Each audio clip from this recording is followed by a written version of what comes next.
सन्मान्य पक्षप्रमुख उद्धव साहेब गेली 2.5 वर्ष मुख्यमंत्री होते, त्या काळात महाराष्ट्रात एकही सामाजिक जातीय धार्मिक दंगल घडली नाही, मॉब लिंचिंगची घटना घडली नाही।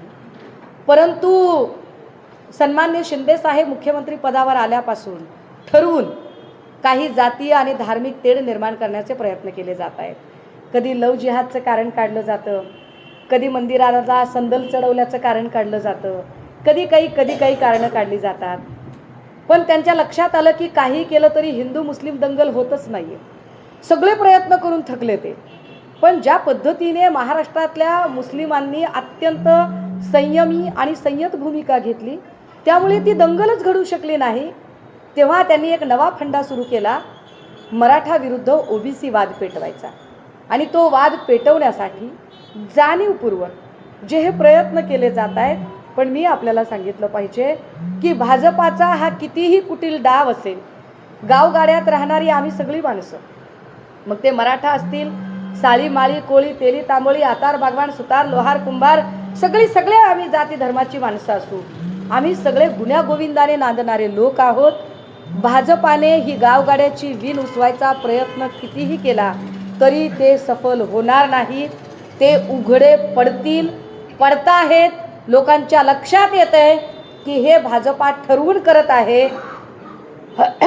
कारण आरक्षणासारखा प्रश्न जर सोडवायचाच असेल तर आपल्याकडे 102व्या घटना दुरुस्तीने कुठल्याही समाज समूहाला आरक्षण देण्याचा अधिकार आता केंद्र सरकारला दिलेला आहे। राज्य सरकारला तो अधिकारच नाहीये आणि केंद्र सरकार असा निर्णय घेण्यासाठी कलम 368 क नुसार अतिविशेष घटना दुरुस्ती वापरू शकतो। अतिविशेष घटना दुरुस्ती ही स्पष्ट बहुमत असणारी शक्ती वापरू शकते। आज घडीला केंद्रामध्ये स्पष्ट बहुमत, ज्याला ॲब्सोल्यूट मेजॉरिटी म्हणतात, ती भाजपाकडे आहे। जर खरंच शिंदे साहेबांची नियत असेल आणि फडणवीसांचीही नियत असेल तर फडणवीस पवार शिंदे या त्रयींनी एकत्र बसावं, आरक्षणावरचं रिझोल्यूशन पास करावं, रिझोल्यूशन पार्लमेंटकडे पाठवावं, पार्लमेंटने त्यावरती विशेष अधिवेशन बोलावावं। सिंपल, इतकी सिंपल गोष्ट असताना जाणीवपूर्वक ती किचकट केली जाते आणि तुम्ही म्हणता तसे इश्यूज क्रिएट केले जातात, हे महाराष्ट्र अशांत करण्यासाठी। पण महाराष्ट्र अशांत होणार नाही, काळजी करू नका। यात्रा पर्व 2चं ही आजची सभा नाशिकमध्ये संपन्न होत आहे। पर्व 1 आम्ही विधानसभा लेवलला संपूर्ण महाराष्ट्र पूर्ण केला होता। पर्व 2 आम्ही लोकसभा लेवलला या सभा घेत आहोत आणि लोकसभा लेवलची ही सभा घेताना आजची सभा नाशिकमध्ये संपन्न होतीये। तत्पूर्वी सकाळी जसं सुधाकर भाऊंनी सांगितलं की ही देवभूमी आहे, त्यामुळे सकाळी कपालेश्वरचं मंदिर असेल, रामकुंड असेल किंवा काळाराम मंदिर, तद्वतच बाबासाहेबांनी जिथून सत्याग्रह सुरू केला होता तो महत्त्वाचा स्तंभ, अशा काही ऐतिहासिक ठिकाणी भेट देऊन आणि त्या ठिकाणचे आशीर्वाद घेऊन पुन्हा अगदी म्हणजे तुमच्या नाशिकचे अंबिका मिसळपासून ते नाशिकमधल्या काही महत्त्वाच्या लोकांच्या भेटीगाठी चालू आहेत आणि संध्याकाळी महाप्रबोधन यात्रेची सभा संपन्न होत आहे। संध्याकाळी अजून बरेचसे मुद्दे घेतले जातील, पण म्हटलं नाशिकमधल्या सगळ्याच पत्रकार बांधवांशी चर्चा करायला हवी। कालची सभा मनमाडमध्ये संपन्न झाली। रचनात्मक चौकटीत काम करण्यामध्ये जास्त विश्वास ठेवणाऱ्यांपैकी आहे, पण कालच्या सभेमध्ये सुहास कांदेंनी जे काही बालिश प्रयत्न करण्याचा, म्हणजे काही फार त्याला बालिश चाळा म्हणता येईल, हे भाडोत्री लोकांना पुढे करणे, बालिश चाळे करणे, आणि असे बालिश चाळे केल्यानंतर जर त्यांना वाटत असेल की याच्यामुळे काहीतरी सूक्ष्म अंधारेचं काम थांबेल, ती घाबरेल किंवा ती परत जाईल, तर मला वाटतं की उलट तुम्ही तुमचा भेकडपणा सिद्ध करता। आतली तुमची जी अस्वस्थता असते, तुमचा जो घाबरटपणा असतो, तुमची जी अस्थिरता असते की आता आल्यानंतर आपली लक्तरं निघणार आहेत, आपले वाभाडे निघणार आहेत का, त्याच्या आधीच आपण काही कांगावा करू शकू का, असा एक कांगावा करण्याचा, एक आक्रस्ताळेपणा करण्याचा प्रयत्न कांदेंनी केला। पण अर्थात तो काही त्यांचा फार काही सफल झाला नाही आणि आपण सगळ्यांनी जी सभा झाली ती सभा बघितली. मला त्यावर काही फार वेळ घालवायचा नाही आहे. कशासाठी आले होते ते मी अजिबात इथे शेअर करू इच्छित नाही किंवा मी करू नयेत तसे, कारण मी म्हटलं की त्याच्यासोबत असणारे माझ्या दृष्टीने कायद्याची विद्यार्थिनी म्हणून मला आवश्यक असणारे जे आधार किंवा पुरावे ते पुरावे त्यात नव्हते, त्यामुळे मी त्यावर काही फार बोलत नाही. परंतु पोलीस त्या दिशेने कारवाई करत आहेत. ललित पाटील प्रकरणामध्ये मी काही मुद्दे उपस्थित केले होते, त्या मुद्द्यांवर मी आजही ठाम आहे, हे मी जरा सांगितलं पाहिजे. माझे काही मुद्दे असे आहेत की नाशिकमध्ये 1200 कोटीचं MD ड्रगचा साठा आणि कारखाना मला आपल्याच माध्यमातून माहिती मिळते. तर माझा सरळ साधा प्रश्न तत्कालीन पालकमंत्री दादा भुसेंना कालही होता आणि आजही आहे.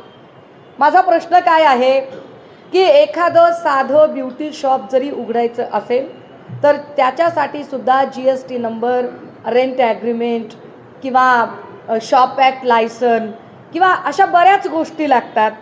ट्रान्सपोर्टेशन असतं, ट्रान्झॅक्शन असतं. एवढा मोठा MD ड्रगचा साठा किंवा कारखाना इथं आढळतो, त्याच्या संबंधित कुठलीच कागदपत्र प्रशासनाच्या लक्षात आली नसतील का? ह्या सगळ्या मालाची वाहतूक, ट्रान्झॅक्शन, ट्रान्सपोर्टेशन हे लक्षात आलं नसेल का? तर मी पुनरुच्चार पुन्हा करते की जर लक्षात आलं नसेल तर पालकमंत्री म्हणून तुम्ही सपशेल नापास आहात.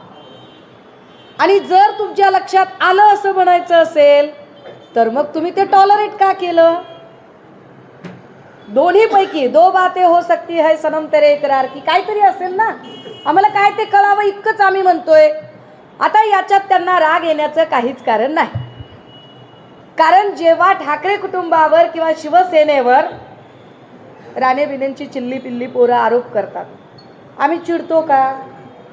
आम्ही उत्तरं तरी देतो का? आम्ही काय म्हणतो? दूध का दूध पानी का पानी हो जाएगा, जो होगा सो देखा जाएगा. कर नाही त्याला डर कसली?